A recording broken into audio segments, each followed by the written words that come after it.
Good morning. It's 9 a.m. Friday, August 19th, 2022. Welcome to the Good News, live at 9 on Facebook and available later on our YouTube channel. Please be sure to comment in the chat. This is a presentation of the Allen Park Presbyterian Church. I'm Suzan Maxey. I'm an elder at the church, and we are not echoing. Hey there, Kerri. Yay! Not echoing. I am Kerri, and we are not echoing. We have beat the system. We are very happy. We cannot see the chat at this point, but I'm definitely going to turn it on in a few minutes. We just didn't want to go through this echoing thing at the beginning. I work at the church, and I'm also a deacon. So how are you doing today, Sue? Well, now that we're not echoing, I'm doing great. So, I don't know. Yes, I don't know if people realize how much that aggravates us when that happens, but we have figured out the reason. I am going to try to turn on Facebook on my phone, Sue. So if you want to give a couple announcements, I'm going to go ahead and try that. Well, we can talk about what's going to happen at church this Sunday. This Sunday, the handbells are going to be playing. And I know the handbell choir. In the choir. So the handbells are going to be playing this Sunday. The choir will be playing August 28th. They're going to be singing. They're not going to be playing. They're going to be singing. Goodness. Let's see here. We do have a guest preacher this Sunday. We'd like to welcome the Reverend Dr. Jim Monet, I believe is how his name is pronounced. I think it's French, but if not, then it's Monet. But I think it's Monet. But yes, I believe we have been calling him Monet. Jim Monet, yes. Jim Monet is a Presbyterian Church USA pastor who joins us from Ann Arbor, Michigan. Jim has served churches in Indiana and Metro Detroit as a pastor, including 11 years as a youth pastor at First Ann Arbor. His first book, The Alchemy of Hope, will be published soon. He is married with a grown daughter in Nashville. Jim enjoys mountain biking and leading high school mission trips. Sounds cool. He has a master. Yeah, speaking of with your shirt on to Ghost Ranch. Yeah. That worked out well. Yes. He has a Master of Divinity from McCormick and a Doctor of Pastoral Ministry from Louisville Presbyterian Theological Seminary. So we welcome him on Sunday. And then the 28th, I believe, yes, the next Sunday, we will have, he's not really a guest preacher because he's one of our own, and that's the Reverend Dr. Keith Provo. And why do we have two preachers that aren't Pastor Tim? Because he's going on vacation, a well-deserved break for him. So absolutely. So that Pastor Tim is away on vacation, and the mice are not playing while the cat is away. We are working hard, I promise you. So let's say good morning to Kevin, Sandy Sauerbeck, Robin Allen, Doug Goddard, Amy Bowerman, Barry and Margot. I still do not see Barbara Wolf. We just do not know what is going on, but we are trying. She said she would try to comment today. I do not see a comment from her. Well, we still got a little bit of time here. Yes. So I don't know about you, and you're probably happy that Deanna has, that your daughter has already graduated from college, because this is a hard time of the year. It is. So many people saying, see ya at Thanksgiving. It's rough. Definitely feel you on that. We're going to be saying goodbye to someone, Connor Johnson. I've known him his whole life. There's so many others. He's worked in our sound booth. And it's hard. It's hard to say goodbye. Hi, Norma Bally. It's hard for the adults, but the kids, I'm sure, are going, woohoo! Yes, they're probably excited, but a little bit nervous, maybe. Probably nervous too, but I'm sure they're very excited to go on, the next journey, into their life. So absolutely. Hi, Pat McBride. All right, so Barb Shute said she was the second comment. I do not see it. Sad. All right, well, we're going to get to the bottom of this. I don't care what we have to do. We're going to contact Facebook. We have to get to the bottom of this problem. All right, so it is, what is the date? It's the 18th of August. It's the 19th. You're a day late there. It is. Oh, you're right. It is the 19th. Wow. Hard to believe. I know. Summer's like almost always really winding down because, yeah, some of the schools even around here are starting up next week. I don't know why they start before Labor Day, but some of them do. That is true. Colleges, all the colleges start early, or at least the kids moving in and, trying to get settled and all that stuff so they can buckle down and learn something, right? Absolutely. Or before all the parties start, one or the other. Yes. You did not hear anything about parties here.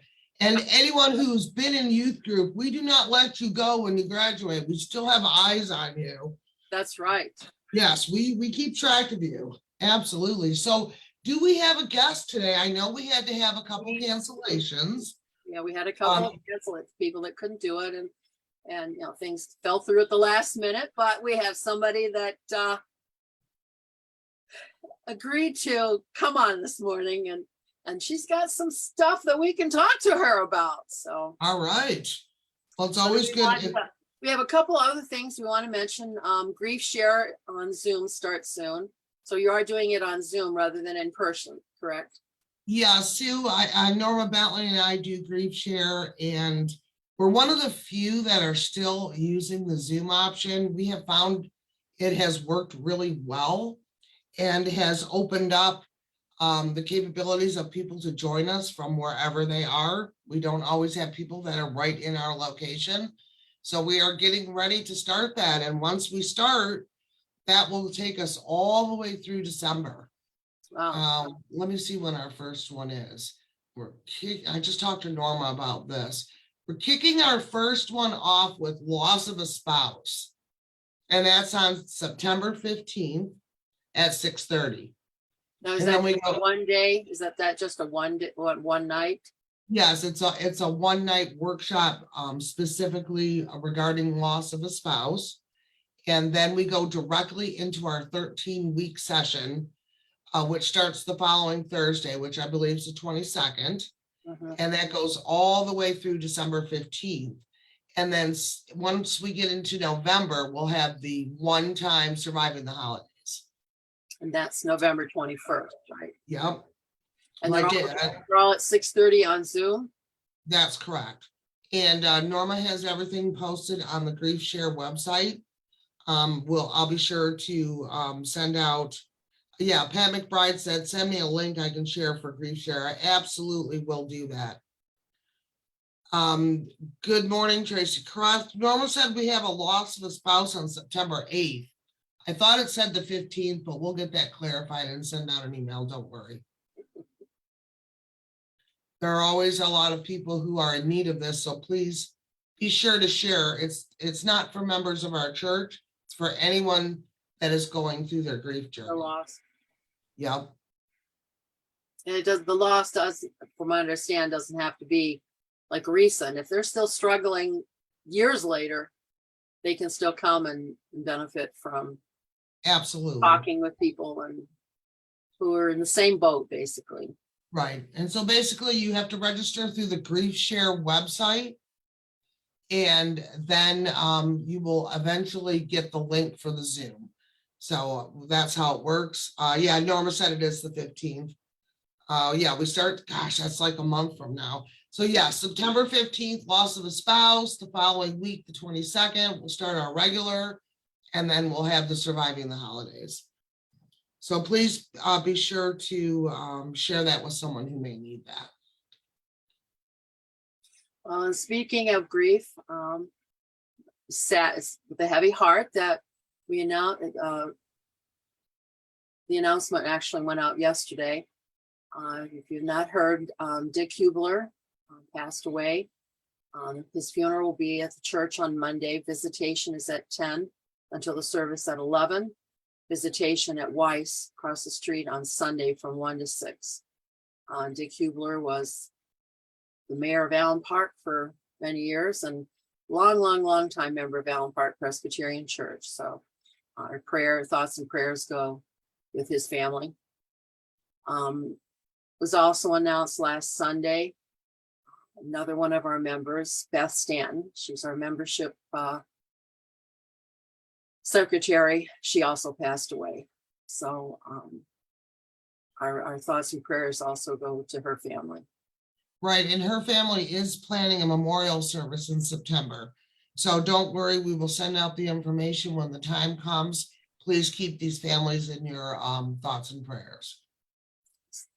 And I think we just have 2 more tidbits to share. Well, we're talking about the fall already, so November is not that far off. November 12th is going to be the annual Presbyterian Women Craft Fair. And so if I believe there are still a couple of tables left, if you craft and you would like to get a table and sell your homemade items, you would need to contact Elaine Doran. And also we're asking this year, every year we ask for baked goods for the bake sale, but if you are like me and don't particularly bake, right, Kerri? Yes, and me. But if you do something crafty, we will also be accepting donations this year of handmade items. So we're giving you a chance to get busy before November 12th. So. Right. Sue, didn't you try to make a recipe of your mom's once for I the did. bake? I actually did last year. I made a fudge cake and it seemed to go over well. I didn't hear of anybody, getting sick or anything. So, woo, yay. Good for you. And it all sold. So. Good for you. That was a good effort. Good effort. Yeah.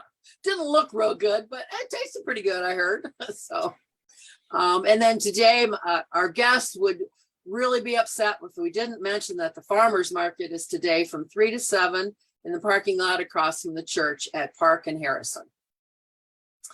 So speaking of our guest, is it anyone we know well, Sue? I've talked to her a couple of times, I think. So yes, and our guest this morning is someone near and dear to my heart, my daughter, Deanna McDonnell. She's a teacher and is very involved, has been for many years with the kids and the youth of our church. So I think we're going to let her in. How's that? All right. Sounds good. Let's do it. Got some stuff she can tell us about what's going to be happening here. So let's see here. She's connecting, it says. All right, I can move this out of the way. I realize I've been holding my phone the whole time, but that's all right. No echoing. Hello there. Good morning. Good morning. Thank you for accepting our invitation this morning. Yes. You're welcome. You're welcome. It's kind of hard to say no to your mom sometimes. Yeah. I didn't threaten you though, did I? All right. Moving on. So first of all, tell us where you were at 7 o'clock this morning. Oh, okay. Well, it was really 7:10. Because I had to stop for a coffee. It's Friday, y'all. It's Friday. I was at the church getting ready for doing some organizing and cleaning because I'm so excited this year. We are relaunching the toddler room and our Sunday school program. Yes. So keep a lookout in your emails and on social media and different things from the pulpit and the lectern about the dates for summer school. See, I'm still in summer school mode. Sunday school, when Sunday school will be starting up again, where you can get your registration to sign up your child. The toddler room will be reopening again as well, and some very exciting fun things for the fall. We're still working on the date for Sunday school. But the one date I can tell you about is the date in October. Something else that we are bringing back is the Children's Sabbath Sunday, where we try to get the kids to do part of the service, and it's really celebrating the children in our churches and in our lives and in the community. So October 16th, it's a Sunday. That is Children's Sabbath. And what's also really special, and this is one of my favorite things to do, and I love doing it, is when we get to hand out Bibles to our 3, 4, and 5-year-olds, and then to our first grade, second grade, and children who haven't gotten a Bible. And we haven't done Bibles for the last 3 years. So we have a lot of catching up to do, and a lot of students and children who I think would really like a Bible. Plus it's a gift from the church. So be on the lookout for a form to fill out for your family with what Bible you need. If you have multiple kids, you don't just have to get one. Every kid can get a Bible. So that's a date. Are they two different kinds of Bibles? Yeah, there are two different types of Bibles. There's the children's Bible that's more for like families, 3 and 4-year-olds, kind of reading with a parent or guardian. And that one's full of tons of pictures, and the stories are a little bit shorter. And then we have what we call them the adventure Bibles, which is for like our 1st, 2nd grade and higher. We have those adventure Bibles, like the one that Miss Kerri has the very beautiful blue cover with the turtle on the front. So everyone knows I love this Bible just because of the way it feels. Yes. I saw quite a few of those this summer at Camp Wakanda when I was an advisor, but there were several who did not have a Bible. So I think it would be cool if we could get every single person, every child who would like one, a Bible of some kind. So October 16th, that's Children's Sabbath. That day's really going to be focused on the kids, handing out Bibles and really celebrating the children, in our lives. And everyone knows that children are really close to my heart. I've been a nanny, a babysitter, I'm a teacher. I'm very involved in the Sunday school program. So I'm just really excited that, it's been 3 years since we've done the Sabbath, a Children's Sabbath Sunday. So yeah, what else do we need for Sunday school? I'm assuming that's going to start in September, sometime in September. After, maybe September 11th or 18th, I'm assuming. Still working on the dates with Pastor Tim and with our Sunday school committee, but you will get plenty of advance notice.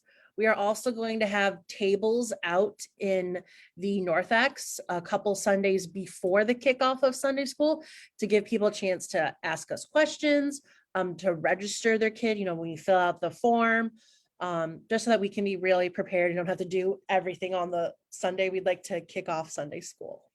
Great. All right, so everyone needs to share that. So it's going to be the same kind of model where the kids go to Sunday school during worship at the children's time, correct? We are still working on that with Pastor Tim to figure out what would be best, because it's been 2 years since Sunday school, so we're trying to still work on what would be the best time frame, best scenario. But we will make sure that all information is plenty of advance notice, that way families can plan. Okay, because Ken Woods wanted to know, what are the Sunday school ages? But we're still working on that as well, determining what classes we want to start with. Based on what we see kids coming in, we may take away a class or add a class based on the numbers that we are seeing, what ages of kids are coming back into our Sunday school program. Okay, great. I'm assuming volunteers are always welcome. Yep. And, yep. Right. And they can get a hold of Pastor Tim, you, or Kelly Danson is another one. Yep. Kelly Danson and Dawn. Yeah. Right. John Perry and Kelly Danson. They are myself wonderful. And Linda Clark and Pastor Tim. We're kind of the little committee that's kind of making the ball rolling on things. So today I was up in the Sunday school room organizing, figuring out what we need to go through, and just kind of organize and make it a fresh, new, inviting space, which after the last 2.5, 3 years, I think it's time for some new things in the Sunday school room. Make it look different, more inviting, more age appropriate, and just something different that the kids haven't seen before. Because I don't want them to come back after, the long, 2.5 years, you have me like, oh, well, this looks the same as it did. No, we want it to be new and different. And I think the kids deserve it. And we as adults, I think, deserve it as well, having a new, fresh space to share our new ideas, get some new learning, and just sharing the love of Jesus with these young students who, some of them haven't even come to Sunday school because they were either in preschool when the shutdown happened, or, some of them weren't even born yet either. So right. It's going to be this fall, not just for the Sunday school program, but for the church in general. It's going to be a new, exciting year. things are, with Sunday school and the deacons and everything, things are really starting to this is going to be a big year. I can just feel it's going to be a big year for APPC. Awesome. Well, we appreciate you telling our listeners so much. It just seems like forever since we were able to talk about any of this. And it's so nice to be going back to the new normal, which is going to be better than the old normal, right? Yeah. And I would also just like to thank everybody who donated to the Heifer Project. That was a really big project, and I'm really glad it was successful. And this week, animals have been ordered. And so we as a church and community, we're going to help several families. And it's just a really great feeling that what few little coins added up can do some great big things. That was a great project through the deacons. And of course, that's a mission that the PW women have supported for a long time. And without coffee hours, we weren't collecting the loose coin. So we really made up for it. Right, we did. We really, really made up for it. We are such a good and giving church. Yeah. We always get the job done, always. Yes, we do. We do. The animals that are purchased, they're for community. They help, well, they're for individual families, but then it helps the community. But one of the ways it also helps is, especially other countries, the families have to pay for their children to go to school. And, if they don't even have enough money to feed them, they're going to, they're not going to send them to school. They're trying to feed them. So these animals will help, again, the education too of sending kids to school. Isn't that correct, Deanna? Yes, a lot of the income is either income to buy food or to send their kids to school, and sometimes to even get medical care. But a big part of it is education, sending kids to school through the extra income that the different animals provide.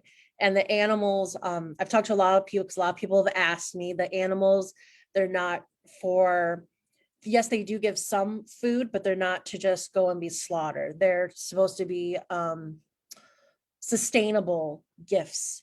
Like how I talked about on Sunday about making, like, especially with like the cows, making milk and butter and cheese, that's things that families can eat, but also can sell the extra stuff to boost their income. So these gifts are sustainable, that they keep on giving and making more income in different ways. Something that I didn't get to talk about is that one of the things was a flock of chickens, and people are like, well, how many chickens do they get? A flock of chickens is 50 chickens. 50? Wow. 50, 50, and a flock of ducks is 100.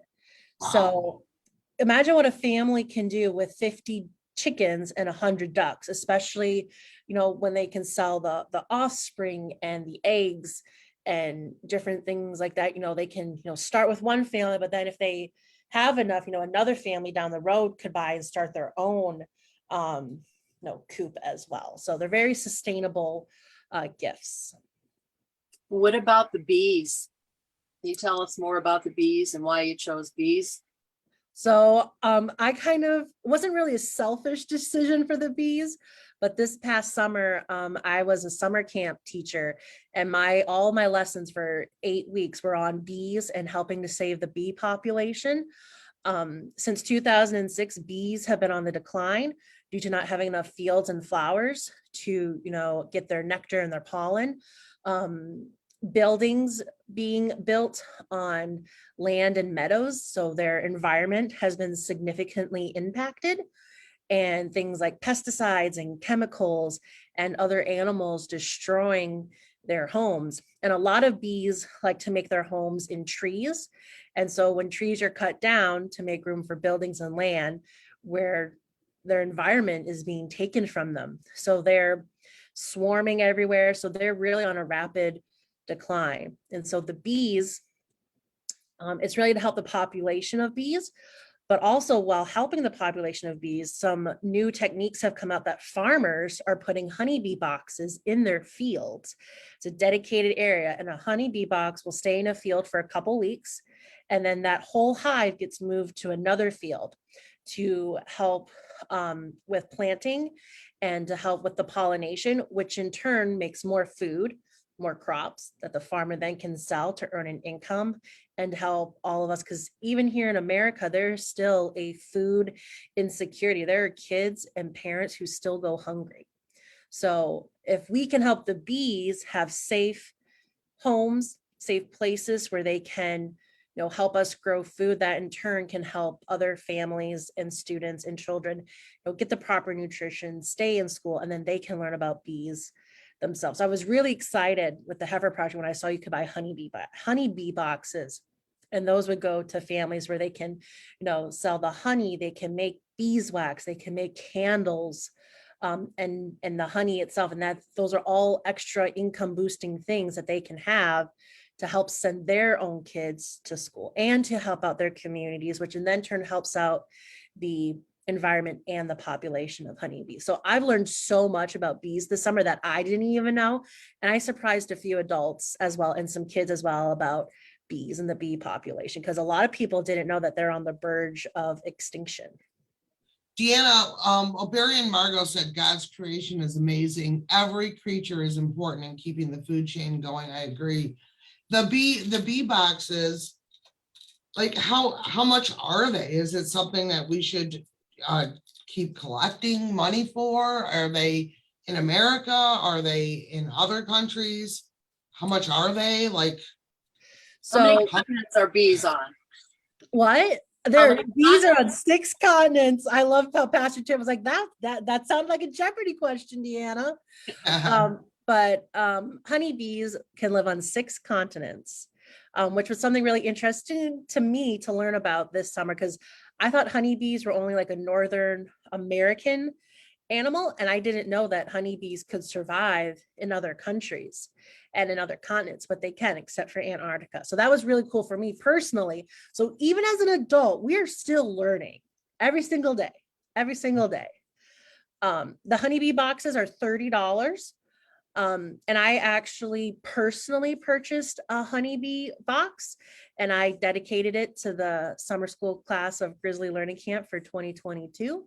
So that was really cool for me to be able to do, to show them what, they learned about bees, and then, okay, here, now we're really going to put them into practice. So that was really special for me to do, and, dedicate it to my class. But honeybee boxes are $30. Didn't you make a project with the kids in summer school? I did. I did for the bees. So they got to build a clay bee. We learned about the anatomy for about a week, and then got to build a clay bee, and they got to paint the clay bee. And then we planted mini gardens. They got to learn about soil and dirt and flowers. What kind of flowers do bees like, and what kind do they may not necessarily like? And we learned about, and then they got to make something really cool called a Beehive Hotel. A Beehive Hotel is something that you can make out of sustainable materials. We used ours out of cans and paper. If you can find bamboo is even better. Apparently bees really like to make their homes in bamboo. But what the hotels help with is finding them safe places to live and make a nest, or from when they're going from a hive to a flower, and then to bring it back to the hive, because sometimes bees get tired.